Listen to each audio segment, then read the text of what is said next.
Welcome. You're listening to the Entrepreneur Secret Show, the Evolvepreneur Secret Show for entrepreneurs, and I'm your host, Brian Silverthorne. It's always good to start with a mistake. My mission is to help entrepreneurs make a difference in their businesses and navigate the sometimes messy worlds of startup and growth or relaunch. And today we're going to dig deep with our guest and get some best concepts and strategies to fast track your business. And today, our special guest is Alli Hill. And Alli is a US based freelance writer and speaker and has a background in digital marketing and communication. Welcome to the show, Alli. Thanks for having me, Brian. Glad to have you here. So you've got a lot more going for you than I just mentioned there in that one liner. So why don't you start by telling us a little bit about yourself, how you got to what you're doing today, and what your current focus is? Yeah, so I've been freelance writing for about 6 years now. I started as a way to leave my current full-time job where I just wasn't happy. So I started freelance writing on the side, and it grew a lot faster than I had planned for it. So I just decided to take it full time. I was making more money that way. I was happier. I had, a lot more flexibility in my life, which was extremely beneficial at that time because I was raising, two very small children and wanted to be able to spend some more time with them. So, yeah, my business just kind of took off. And since then, I have added freelance coaching services to my business, and as well as I've got a book and a podcast in progress as well. Oh, great. So even though you're off on your own, you're busy, it sounds like. Busier than ever, actually. I never thought that I would be so busy working for myself. Well, good. But you do have control of the busyness if you choose to take advantage of that. Like, if you want to take a couple hours off to do whatever. So you're adding coaching too. What type of coaching around freelance writing or other things? My focus right now is just freelancing in general. I have worked with a lot of freelancers from a variety of backgrounds, graphic designers, web designers, writers like myself, marketers, social media managers. There's so many different options these days to build a freelance business. And what I have found from a lot of people that I've connected with is that they want to freelance, but they don't know how to get started. So I'm offering kind of some catch-all coaching services to help them create blueprints that they can use to build a profitable and thriving freelance venture, whatever their creative skills happen to be. Okay, well, great. So it's kind of the how-to blueprint to get started as a freelancer then. So what does your ideal client look like, and how do they find you currently? Uh, right now, a lot of people have kind of found me through the grapevine. I am very present on social media, especially Facebook and LinkedIn. I get published a lot in the media, so a lot of people, they connect with me either on Facebook or LinkedIn or on my website and tell me that they want to work with me. They ask me, how did I start freelancing? How could they get started? And so this coaching business of mine kind of evolved out of a need. Other people kind of built it for me, so to speak. But I have recently launched a new course on my website that gives aspiring freelancers a really good place to start building their foundation, because successful freelancing is all about successful marketing. If you can get marketing right, the other pieces of freelancing tend to fall into place. And so that's what this course focuses on. Okay, great. So well, marketing is important to any business. You got to attract people that are interested in what you offer and are willing to learn about it and hopefully become customers. So as you're off now on business for yourself, have you got any revenue goals or number of client goals in the next 12 months that you're shooting for? I always base my revenue goals on what I've done previously, what I already know to be possible. And so just being able to kind of beat my personal records is always a good goal. As far as, setting smart revenue goals, things that are very specific, I don't have those right now. Coaching and course building is still very new for me, so I don't have a lot of expectations right now. But always being able to do better than what you've done before is a major win in my book. Absolutely. As long as you're progressing positively, that's always good. Yeah. So you mentioned you've got a podcast and a book in the works. How far along are you with those? Well, I'm a one-person show. This is my business. It's my baby. I find it very hard to give up any form of control. So we're not too far into that right now, because as I'm working on all of these other projects, I also still have a business to run to, make revenue and make these projects possible. So little by little, I am starting to learn how to give up a little bit of that control to other people that can help me grow a little bit faster and a little bit better than I could do on my own. But for the moment, we're still kind of in the early stages of both of those projects. Okay. Well, you always have to start, right, before you can get something done. Yes. So it along the lines of the book, are you planning to write it kind of as a legacy piece, so you impart your information and expertise for others to learn from now and in the future, or are you looking at it as a lead generation tool? Kind of both. It is going to be written from in a first person perspective. I do want to share a lot of my personal experiences and personal expertise in there. I think that helps people to put what I'm telling them into context a little bit better, is when you go with the first person route.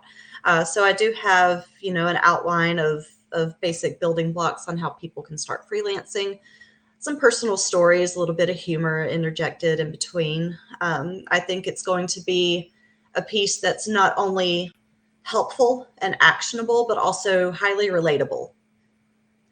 Good. Yeah, there's I'm a big book fan, and I still carry a paperback around with me, whether it's fiction, nonfiction, business, whatever it happens to be. But I just like the touch and feel of a book for some reason. So all entrepreneurs at some time in their journey have those things that keep them up at night. So is there anything that keeps you up at night worrying about your business? In a way, this is definitely a good thing, but it's also a challenge that every entrepreneur has to figure out for themselves. Growing too quickly. During the pandemic, a lot of businesses were closing their doors. They were laying off workers. They were trying to figure out how they were going to stay open another day. And I had about the opposite problem. I had too many clients wanting to work with me at once. I think that the COVID pandemic really brought about a need for better online communication, which is what I specialize in. And so everything, everybody wanted to be a priority at that time. And there's just only so many hours in the day that I could work with people. So I definitely had a significant growth during the pandemic, and that growth has continued today, even though we're, facing highly different economic conditions. So, just figuring out these growth challenges, so to speak, are the things that are keeping me up at night right now. Well, that's a whole lot better problem to have than not enough growth or not enough Indeed. business. So, and you mentioned earlier about finding people that you can trust to work with you. Have you got some sort of an outreach program for that, or are you just letting people find you and kind of sorting through them to see if you find ones that are a good fit? My philosophy has always been find a solution before you need a solution. So before the pandemic happened, before I got increasingly overwhelmed with work, I always invested time in networking. I would go to freelance writing conferences. I would make connections with other writers, other freelancers, just to have them in my network, thinking that you may be able to help each other one day. And I'm very thankful that I did that, because about a week after I got home from my last freelance conference, the pandemic started getting pretty bad, and businesses started closing, schools started closing, and that's really when my business started growing. So I tapped into some of those connections that I had just made a week prior, and that was really able to help me kind of hold things together. um, but at the same time, those resources can also end up being exhausted. So I have not been able to replenish the solutions before I have found a need for them. Oh, okay. So collaboration is always a good way to find people to either work with and do things jointly rather than having an employee-employer relationship, or you can put together contract relationships. I know I have buddies that I work with that I flip things to, and they flip things back to me. So it works out well that way. So it's good to collaborate. But you mentioned something about giving up control, I think, and I talked to somebody, I don't know, about a week or so ago that had the same thing, that their biggest problem was figuring out a way to delegate the work to the right people. So that's a process you're working on consciously. It is. And, it's so much easier said than done. I've always been the person that wants to figure things out myself. I want to teach myself the things that I want to know, even if I have to do it through trial and error. I'm not a shortcut kind of person. I want to make my own way. I want to be able to say, I did this on my own. And when you're in business, you can't always be that stubborn. Or if you want to be that stubborn, there are going to be consequences of that, such as not being able to grow as fast as you want. So it has taken me a long time to learn the right questions to ask people that I want to partner with, to collaborate on certain things. Just being able to hand over certain parts of my business that I'm so used to doing myself, has been really my greatest challenge. But little by little, it's coming together for me. Oh, good. Have you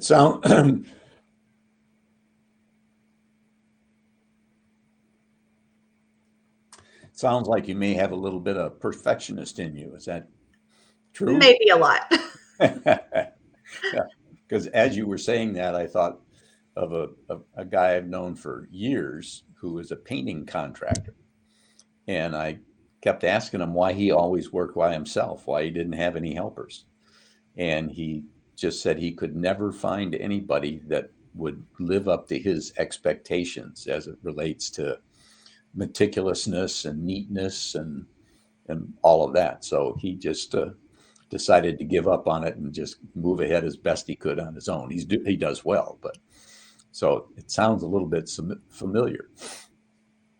Definitely. I've come to realize I'm never going to find another me, and I need to be okay with that, because there are other people out there that can bring so many more good qualities to a project than what I could give it myself. Yeah, that if you kind of stay in your lane, as they say, do what brings you joy, and you do best, and then surround yourself with people that fill in the blanks, that and those blanks bring them joy, then you've got a good formula. But as you said, it's easier said than done. Finding the right people can be the challenge. So getting back to the clients that you have, what's the best piece of advice you've ever given one?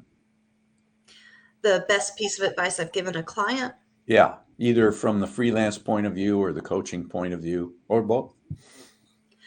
Well, my clients and my coachees are two very different audiences. As far as my coachees, the biggest lesson that I have learned through my freelancing career is you don't always have to do things the right way, quote unquote. For years I struggled to find this career that suits me so well, because I was trying to do what I saw everybody else doing. A lot of entrepreneurs will go work for somebody else first, learn the ropes, figure out what they're doing wrong, then start their own business. They want to get experience in a low risk environment without risking their own money, of course, is what I mean Sure. by that. And I feel like I tried that. I've tried working for other people and I never found a good fit. And I think that's because I was never meant to work for other people. I was meant for a completely different path and it just took me a long time to find it. So, my best piece of advice for them is you don't always have to do things the way that everybody else is doing them. So, and I agree. Sometimes you're just better off on your own and trying to figure it out on your own. But while you're figuring it out on your own, as a number of entrepreneurs are, do you have any bits of advice that kept you going and figuring it out? Determining what was right and what was wrong, and experimentation, whatever it happens to be. Did you have a process to do that, or did you just kind of stumble through it? Not necessarily a process per se, but I think having the right mindset makes all the difference. A lot of people encounter problems and then those problems turn into bigger problems and they're not really sure how to deal with them.